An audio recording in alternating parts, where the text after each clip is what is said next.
하나님의 말씀 마가복음 3장 16절부터 19절까지입니다. 마가복음 3장 16절부터 19절까지 말씀. 우리 다 같이 목소리를 맞추어서 봉독하겠습니다.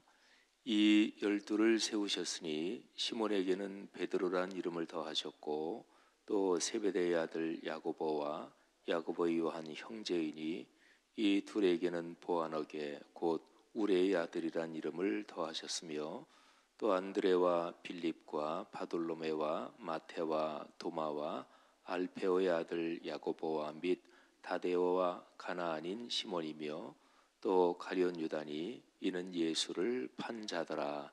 아멘. 예수님께서 그 12제자를 부르신 그 뜻과 그리고 우리가 지금 마가복음을 묵상하고 있습니다마는 성경의 문맥이 참 중요합니다. 우리 기독교 사역에서는 제자라는 말이 굉장히 많이 쓰이죠. 또 사도 12명 예수님이 부르시는 그 사람들을 12사도 또는 12제자 이렇게 얘기를 합니다.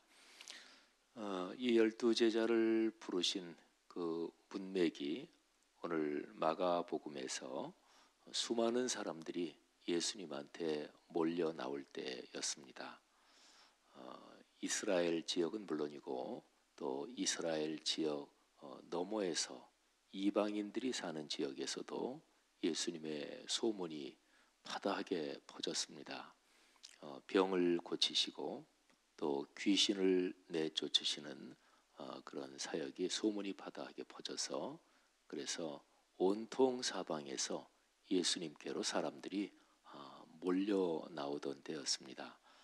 집에 들어가셔도 식사할 틈도 없으셨고요. 그리고 바닷가 쪽으로 좀 제자들과 함께 한적하게 물러가셔도 그래도 사람들이 몰려들었습니다. 그리고 예수님에 대한 공격도 무지무지하게 강해졌습니다. 우리가 오늘 3장 가운데 부분 정도 묵상하고 있는데 3장 6절에 보면 바리새인들이 예수님을 죽여야 되겠다 그렇게 구체적으로 작심하고 그리고 헤롯 왕과 함께 계획을 짜기 시작했습니다. 이 두 가지를 한번 잘 생각을 해보십시오. 수많은 군중들이 모여들고 있었습니다. 그거는 큰 성공이지요. 예수님께서 하시려는 사역이 어차피 수많은 사람들에게 땅끝까지 하나님 나라의 복음을 전하는 것이었으니까 수많은 사람들이 몰려들고 있었다는 것은 커다란 성공이잖아요. 그런데 예수님은 하나님 나라의 복음을 전하는 방식을 조금 다르게 생각하셨습니다. 그냥 일반적으로 쓰이는 표현을 한번 얘기해 본다면 우매한 군중들이 하나님 나라를 이루는 것이 아니다 하는 것을 예수님은 분명히 알고 계셨습니다. 또는 대중적 인기가 하나님의 일을 이루는 것이 아니다 하는 것을 예수님은 분명하게 알고 계셨습니다. 마가복음에도 예수님께서 광야에서 사탄에게 시험을 받으시더라. 그게 이제 짤막하게 언급이 되어 있는데요. 마태복음에 보면 그 이야기, 그 사건이 자세하게 기록이 되어 있죠. 예수님이 40일 동안 광야에서 금식하셨고 금식하신 후에 당연하지만 예수님도 사람의 육신을 가지신 분이니까 아주 심하게 배가 고프셨겠죠. 그때 사탄이 와서 예수님을 시험합니다. 근데 제일 첫 번째 시험이 돌로 떡을 만들어 봐라. 그러니까 예수님이 지금 신체적으로 그러니까 사람으로서 당하고 있는 제일 급한 일 이제 그거를 걸고 마귀가 시험하는 거죠. 예수님은 사람이 떡으로만 사는 것이 아니다. 하나님의 입에서 나오는 말씀으로 산다. 이렇게 응답을 하셨죠. 근데 두 번째, 세 번째 시험 예수님이 성전 꼭대기에서 뛰어 내려봐라. 또 내게 딱 한 번만 절을 해라. 그러면 천하만국의 모든 영광을 다 내게 주겠다. 이렇게 말씀하시죠. 세 가지 시험이 이게 각기 시험마다 특징이 다르죠. 그런데 세 가지 시험에 공통점이 있습니다. 인기를 얻어라. 그리고 수많은 사람들이 너를 주목하게 해라. 어차피 세상 사람들에게 하나님의 복음을 전하러 오는 것 아니냐. 그렇다면 사람들이 주목하도록 인기를 얻어라. 이렇게 시험을 한 거지요. 세 가지 시험의 공통점은 바로 군중의 인기를 얻어서 그래서 하나님의 일을 하라고 하는 것인데 예수님은 그것을 명백하게 거부하십니다. 근데 예수님께서 그 마귀의 세 가지 시험을 물리치신 것도 공통적이죠. 하나님의 말씀으로 물리치십니다. 그러면 마태복음에 나오는 그 광야의 시험 그 사건에서 두 가지가 아주 정확하게 대조가 됩니다. 군중의 인기, 그러니까 사람들, 그거하고 말씀, 이 두 개가 어떤 것이 더 중요한가 하는 가치에 대한 선택의 문제입니다. 군중의 인기가 더 중요한가? 하나님의 말씀이 더 중요한가? 말씀이 더 중요한 거죠. 군중의 인기를 따라가면 그게 이제 독이 되는 거죠. 군중, 수많은 사람은 복음 전파의 대상입니다. 하나님은 그 많은 사람들을 구원하시기를 원하십니다. 그러니까 많은 사람들을 만나야지요. 군중을 만나야지요. 그런데 그 가운데 군중의 인기에 취하면 그거는 독이 됩니다. 그리고 그 군중들, 그 사람들이잖아요. 그러면 좀 더 명확하게 사람들 그리고 하나님의 말씀, 사람들하고 말씀을 대조시켜 놓고 본다면 말씀이 더 중요합니다. 근데 이거는 조금은 우리가 뭐를 좀 생각하게 만들죠. 사람들하고 말씀을 대조시킨다고? 근데 사람들은 그 말씀을 전해야 될 대상이잖아요. 또 사람들이 말씀을 듣고 구원을 받고 하나님의 자녀가 돼야 되는 것인데, 그러면 사람들하고 말씀은 사실은 둘 중에 놓고 하나를 고르고 하나를 버려라, 그런 선택사항이 아닌 거지요. 말씀 당연히 중요하지만 사람들, 말씀을 선택하고 사람들은 버리고 이럴 수 있는 게 아니잖아요.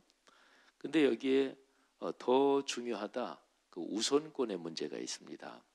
사람들을 더 중요하다고 생각하면 그러면 기독교 사역이 망가집니다. 사람들보다 말씀이 더 중요합니다. 그러니까 말씀을 꽉 붙잡으면 사람들은 따라오게 돼 있고, 사람들을 붙잡으면 말씀을 잃어버립니다. 이거는 2000년 기독교 사역에서 늘 그랬습니다. 예수님께서 지금 12제자를 부르시는 문맥이 그런 것입니다. 제자가 무엇일까요? 예수님은 지금 12명을 부르시면서 동업자를 부르시는 것이 아닙니다. 동업자는 사업을 같이 하는 사람이죠. 그래서 공동의 이익을 위해서 뭉치는 사람이 동업자들입니다. 그러니까 동업자 관계에서 제일 중요한 것은 서로에게 이익이 돼야 돼요. 예를 들어서 한 5사람이 동업을 한다. 근데 그 중에 2사람은 이익이 나고 3사람은 손해본다. 그러면 동업자 관계가 깨지죠. 그러니까 동업자 관계는 이익이 나야 된다. 이런 거죠. 그리고 또 예를 들어서 종친회다. 그러면 그 종친회를 묶는 끈은 무엇인가요? 그거는 같은 성씨, 같은 혈족이다. 이게 종친회지요.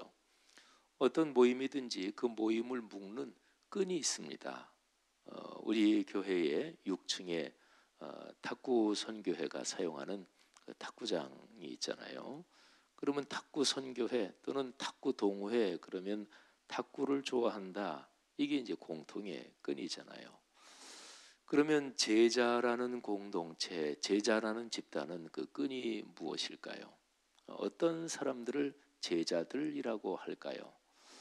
제자들은 부모, 자녀, 혈족 관계하고도 다르지요. 예수님하고 그리고 베드로 비롯한 12제자들이 무슨 뭐 핏줄이 섞인 게 아니잖아요. 그러면 제자라는 것이 무엇일까? 우리가 신앙생활을 하면서 제자, 또 제자 훈련 이런 얘기를 많이 들으니까 제자 그러면 뭐 그냥 금방 머릿속에 이해되지요. 그런데 아주 구체적으로요. 구체적으로 꼬집어서 확 정확하게 제자라는 그 집단은 어떤 집단을 제자라고 하느냐. 말씀드린 것처럼 동업자 그러면은 공동의 이익을 중심, 그게 이제 묶는 끈이고, 또 종친회 하면은 같은 성씨 또는 같은 혈족, 이게 이제 종친회를 묶는 끈이잖아요.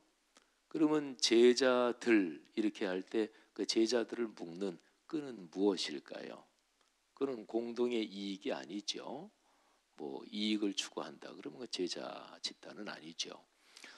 성경의 문맥에서 그거를 찾아볼 수 있는데요.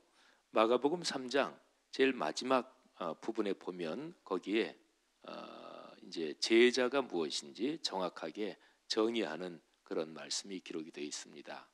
하나님의 뜻, 이 표현이 마가복음 맨 마지막 부분에 나옵니다. 마가복음 3장 마지막 부분에 보면 예수님의 육신에 모친 마리아하고 동생들이 예수님을 찾으러 왔습니다. 근데 예수님은 사람들에게 하나님의 말씀을 가르치고 있다가 이렇게 말씀하십니다. 누구든지 하나님의 뜻대로 행하는 자가 내 형제요 자매요 어머니이니라. 아멘. 이 마가복음 3장 35절 말씀에서 하나님의 뜻, 이런 표현이 있습니다. 하나님의 뜻대로 이 표현이 있습니다. 그러니까 지금 수많은 사람들이 몰려오는데 예수님은 그 많은 군중들의 힘을 가지고 그리고서 사역하는 게 아니었습니다. 또 예수님은 예를 들어서 지금 예수님을 공격하는 사람들이 많잖아요. 바리새인들이 아예 죽이려고 생각을 하고 있는데, 근데 사람이 무슨 일을 하면 자기를 따르는 사람이 있는가 하면 반대하는 사람도 있습니다. 우리 목회하는 목사들이 뭐 그냥 하는 얘기로 그런 얘기가 있습니다. 제 아무리 천사처럼 목회해도 그 교회에 그 목사를 반대하는 사람이 반드시 누군가는 있고, 또 제 아무리 목회를 못하고, 표현이 좀 그런데요. 그냥 표현하기를 천사처럼 목회하고 그러면 천사하고 반대는 그 마귀잖아요. 제 아무리 마귀처럼 목회해도 그 사람을, 그 목사를 따르는 사람이 반드시 누군가는 있다. 그런 얘기를 합니다. 예수님을 반대하고 공격하는 사람들이 있으면 예수님 편이 있을 거 아니겠어요? 예수님 편은 그때 이제 뭉치는 거죠. 인간 집단의 원리가 그래요. 그래서 적을 분명하게 구분하잖아요. 그러면 내 편은 뭉칩니다.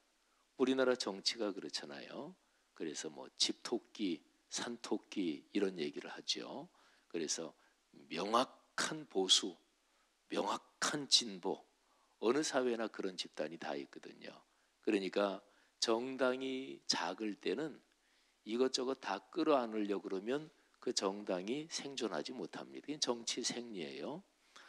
제가 독일에서 공부하던 시절에, 그러니까 벌써 뭐 20수년, 30년 전인데요. 그때의 독일에 녹색당이라고 아주 소수 정당이었어요. 독일은 기본적으로 정당에서 말하자면 교섭단체인가 그게 되려면 독일이 5%인가 몇 프로를 기억하고 있는데 거기에 뭐 상당히 못 미쳤어요. 그런데 지금 현재 독일에서는 녹색당이 굉장히 중요한 당이 됐습니다. 근데 그 당시에 녹색당은 벌써 이제 30년 전이니까요. 지난번에 일본에서 원전 사고 났을 때 독일의 메르켈 총리가 독일 원전 다 폐쇄한다. 그래서 단계적으로 원전 다 폐쇄하고 원전 제로인 국가를 만든다. 독일은 지금 그렇게 추진을 하고 있어요. 근데 뭐 요즘에 와서야 환경 문제나 뭐 이런 게 아주 전 세계적으로 진짜로 중요한 이슈가 됐지만 30년 전에도 그런 얘기는 있었지만 그렇게 강력하지 않을 때인데 그 녹색당, 독일 말로 구리네, 이 정당은 아주 줄기차게 환경 문제를 얘기했습니다. 그러니까 독일 유권자들 중에서 되도록 많은 사람 표를 얻는다, 이게 전략이 아니고 하여튼 환경 문제에 대해서 진짜로 중요하다고 생각하는 그 사람들만 그냥 일단은 끌어모은다, 이제 이런 거죠. 예수님에 대한 공격이 심해지니까 그러면 예수님 편도 있을 거 아니겠어요. 일단은 진성당원, 정치적으로 말하면 또는 일반적으로 말하면 확실한 내 편만 끌어모으면 일단은 생존을 하는 거예요. 우리 기독교 역사에서 우리 기독교 사역이 그런 식으로 진행된 적도 많았습니다. 근데 그것도 방법은 아니에요. 이 성경 문맥을 가만히 보면서 다시 한번 깨닫는 것은 예수님께서 걸어가신 그 길이, 그게 하나님의 방법인 거잖아요. 근데 예수님이 걸어가신 길은 수많은 군중들이 몰려드는데 그 군중들을 잘 조직하고 군중들을 잘 추스르고 그 사람들을 확실하게 잡아야 되는데 예수님은 그거 별로 관심 없으셨고요. 또 자기를 막 공격하는 사람들, 그 사람들에게 어떻게 복수하나 또는 그 사람들을 어떻게 방어하나, 그것도 예수님은 별로 관심이 없으셨고, 예수님은 하나님께서 당신을 부르신 소명, 그러니까 하나님이 당신을 파송하신 그 근본 소명, 그거를 늘 시야에서 놓치지 않으셨습니다. 그러면 이 근본 소명을 어떻게 수행하냐, 어떻게 이거를 해나가느냐, 그 방법이 바로 12사람을 부르신 일이었는데 그게 바로 제자였습니다. 그러면 제자는 아까 제가 3장 35절 말씀드린 것처럼 하나님의 뜻대로 사는 사람, 이 사람을 가리켜서 제자라고 합니다. 하나님의 뜻이 무엇인지 잘 아는 사람, 이 사람이 제자가 아니고요. 하나님의 뜻을 아는 정도가 아니라 하나님의 뜻대로 사는 사람, 그 사람이 제자입니다. 사복음서가 다 그런데요. 이 마가복음이 아주 특별히 명백해요. 마가복음이 길지 않죠. 사복음서 중에서 제일 짧아요. 16장까지 있는데, 근데 이 마가복음을 쭉 읽어보면 아주 근본적인 메시지가 예수님을 따라가는 것입니다. 예수님을 아는 것, 이게 최종 목적지가 아니고요. 물론 예수님이 누군지 안다, 이게 마가복음에서 무지무지하게 중요한 주제인데요. 근데 여기까지가 최종 목적지가 아닙니다. 이 마가복음이 굉장히 강조하는 게 그거예요. 안다고 다 되지 않는다. 그 최종 목적지는 거기서 더 가야 됩니다. 예수님을 따르는 것, 이게 바로 제자입니다. 예수님을 따른다, 그는 예수님이 가신 길을 따른다는 것인데, 마가복음의 이제 뒷부분으로 가면 예수님께서 감람산 겟세마네 동산에서 기도하시는 장면이 나오죠. 그때 예수님은 내 뜻대로 마시고 아버지의 뜻대로, 아버지의 원대로 하십시오, 이렇게 기도합니다. 그러니까 예수님께서 이 땅에 오셔서 사역하시고 또 하나님의 일을 하시는 제일 중요한 중심이 거기에서 드러나지요. 뭐 감람산 겟세마네 동산은 예수님이 목숨을 걸고 기도하신 자리잖아요. 그리고 땀방울이 핏방울이 되도록, 그러니까 예수님의 이 지상생애에서 제일 중요한 결정적인 순간이지요. 그런 결정적인 순간이니까 그때 예수님이 어떻게 처신하셨나, 그때 예수님이 무슨 말씀하셨나, 그게 이제 예수님의 가르침, 예수님의 생애에서 제일 중요하지요. 거기에서 핵심되는 건이 바로 그것입니다. 아버지의 뜻대로. 그러니까 예수님이 주기도문에서도 그걸 가르쳐 주신 거지요. 아버지의 뜻이 하늘에서 이루어진 것처럼 땅에서도 이루어지게 하시고, 예수님이 그걸 위해서 세상에 오신 거지요. 그러니까 제자는 그런 사람입니다. 하나님 아버지의 뜻대로 행하는 사람. 그러니까 하나님 아버지의 뜻, 삼위일체 하나님의 뜻, 여기에 승부를 걸고 요 끈으로 묶인 사람들을 제자라고 합니다. 제자는 이제 우리 기독교적으로 쓰이는 말이죠. 뭐 일반적으로 사회에서도 스승과 제자, 선생님과 제자 이런 말을 쓰는데, 일반적으로 사회에서 쓰는 제자 이 말하고 우리가 신앙적으로 제자, 이거는 뉘앙스가 많이 틀리죠. 그래서 신앙적으로 쓰는 제자는 제가 지금 설명드린 것처럼 그런데, 근데 일반적인 단어에서 제자라는 단어하고 그중 제일 가까운 단어가 있습니다. 그게 동지라는 말이에요. 동지. 이게 같을 동자 그리고 뜻지자예요. 뜻지자. 그러니까 동지라고 표현하면 뜻을 같이 한 사람을 동지라고 합니다. 그러니까 동지는 어떨 때는이 아니라 어떤 일을 할 때 가족보다 더 가깝습니다. 그러니까 동지는 그 뜻을 위해서 죽을 수 있는 그 사람들을 가리켜서 동지라고 하는 거지요. 뭐 이해관계보다도 이 동지 뜻을 같이 하는 게 더 중요합니다. 자기의 인생을 아예 거기에 다 거니까. 여러분 한번 생각을 해보세요. 한국 교회가 전체적으로 지금 쇠퇴하고 있어요. 지금 감소 추세예요. 뭐 우리 교단 또는 한국에서 제일 큰 장로교 통합 측도 마찬가지고 계속해서 다 지금 감소 추세예요. 만일에 많은 숫자가 우리 기독교 사역에서 제일 큰 힘이다, 그러면 숫자가 가장 많을 때 그때 더 힘이 셌어야 했잖아요. 근데 숫자가 많을 때 힘이 약해진 거예요. 진정한 힘은 약해진 거예요. 숫자는 많은데 그 사람들이 동지가 아니었어요. 그 사람들이 제자들이 아니었어요.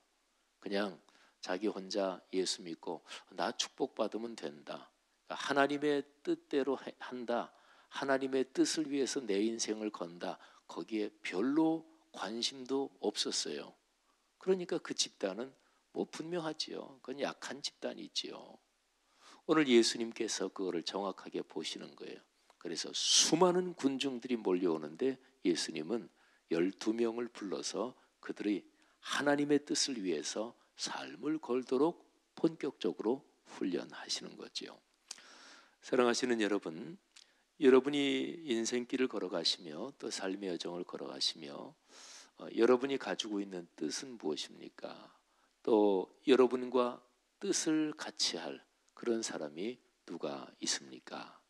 현실적인 목회에서 본다면, 예를 들어서 제가 이 교회 담임 목사니까 담임 목사는 그 교회 뭐 1차적으로 부교역자들 장로님들하고 뜻을 같이 해야, 그래야 이제 그 교회가 영적으로 강한 교회가 되는 거죠. 교구 목회자분들은 그 교구의 구역장님들, 교구 임원들, 그분들하고 뜻을 같이 해야, 그래야 그 교구가 영적으로 강하고 그리고 충만한 교구가 되는 거죠. 모든 원리가 다 똑같잖아요. 뭐 대통령이면 청와대 강요, 또 청와대 비서진, 내각 강요들, 이 사람들하고 뜻을 같이 해야, 그리고 정당 같은 경우는 진성당원이라고 하는 그 사람들이 아주 강하게 뜻을 모아야 이게 강해지는 것처럼, 성도 여러분들이요, 오늘 예수님께서 12명의 제자를 부르신 그 뜻을 깊이 묵상합시다. 그리고 내가 그리스도인으로 삶의 길을 걸어가는데 하나님의 뜻이 내 삶의 중심에 자리하도록 다시 한번 우리 자신들을 성찰합시다. 하나님이 거기에 축복을 주십니다. 하나님은 그 자리에 역사하십니다. 그리고 거기에서 기독교적인 표적과 그리고 하나님의 강력한 능력이 나타나는 줄 믿습니다. 그래서 여러분 개인과 가정 가문에 제자의 길로 걸어가는, 하나님의 뜻을 따르는 그 길로 걸어가는 것 때문에 하나님께서 주시는 축복, 표적, 그리고 놀라운 역사들이 넘치기를 주님의 이름으로 축복합니다. 하나님 아버지 은혜 감사합니다. 예수 그리스도께서 걸어가신 길, 그 길로 우리 교회 공동체, 이 땅의 교회들, 또 이 땅의 목회자들, 또 이 땅의 평신도 지도자분들이신 장로님, 권사님, 또 집사님들이 걸어갈 수 있도록 축복해 주옵소서. 세속적이고 세상적인 조직의 원리 또는 통속적인 그런 힘의 원리를 따라가지 않도록 하시고 하나님의 거룩한 뜻, 66권 진리의 말씀, 이 성경에서 명백하게 드러난 하나님의 뜻에 우리의 삶을 헌신하며 걸어가도록 그런 그리스도인들, 그런 그리스도인이 모인 교회들, 또 그런 헌신들이 오늘날 우리 한국교회 이 세계에 넉넉하게 작동되도록 축복해 주시옵소서. 우리 교회 공동체가 그 일의 중심에서 걸어가게 하시고 하나님의 그런 축복이 우리 교회에 귀한 하나님의 사람들에게 넘치게 하옵소서. 예수님 이름으로 축복하며 기도 올립니다. 아멘.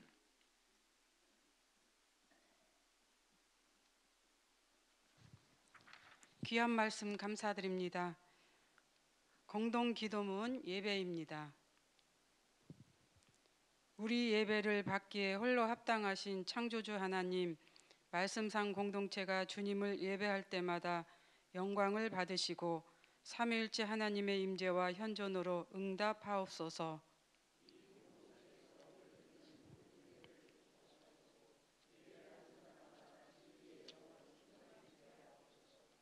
주님이 찾으시는 예배자들이 훈련되어 일어나게 하옵소서.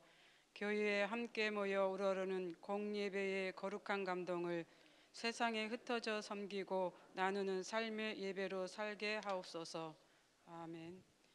주님이 가르쳐 주신 기도 드리겠습니다.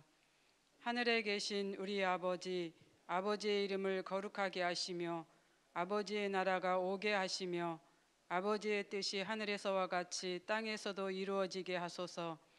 오늘 우리에게 일용할 양식을 주시고 우리가 우리에게 잘못한 사람을 용서하여 준 것 같이 우리 죄를 용서하여 주시고 우리를 시험에 빠지지 않게 하시고 악에서 구하소서.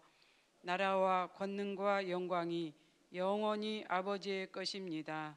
아멘. 공동 기도 제목입니다. 지금 들은 말씀이 내 삶으로 이어지게 하옵소서. 오늘 금요 심야 기도회와 싱크 금요 모임에 성령으로 충만하게 하시며 축복을 주시옵소서. 연말 사역이 은혜 가운데 하나님의 뜻대로 잘 진행되게 하옵소서. 이번 주일 진행되는 사무총회를 인도하시고 축복하소서. 하나님 말씀으로 거룩하여지고 귀하게 쓰임받는 그리스도인들이 되게 하여 주소서. 시애틀 리누드에 세워진 로고스 라이프 교회 및 미션 센터의 사역을 축복하소서. 성도들의 가정과 사업 위에 하나님의 은혜와 축복이 넘치며 형통함이 가득하게 하소서. 한반도 주변의 국제 정세 가운데 하나님의 정의와 평화가 실현되게 하소서. 이 시간 공동 기도 제목과 또 여러분들이 가지고 오신 기도를 하나님께 올리신 후에 각자 삶의 자리로 나아가도록 하겠습니다. 사랑과 은혜가 풍성하신 하나님 아버지 참 감사합니다. 오늘 또 이제 주신 말씀을 기억합니다. 제자란 어떤 삶을 살아야 되고 또 어떻게 행동하고 어떻게 행해야 되는 것을 아버지 하나님 말씀을 통해서 들었습니다. 거룩하신 하나님, 제자로서의 삶을 살아갈 수 있도록 또 제자로서 그 밖에 그런 행동과 행위를 할 수 있는 하나님의 딸이 되도록 정을 베풀어 주시옵소서. 아버지 하나님께서 주신 사명 또 잘 감당하며 그렇게 살아갈 수 있는 하나님의 딸이 되기를 원합니다.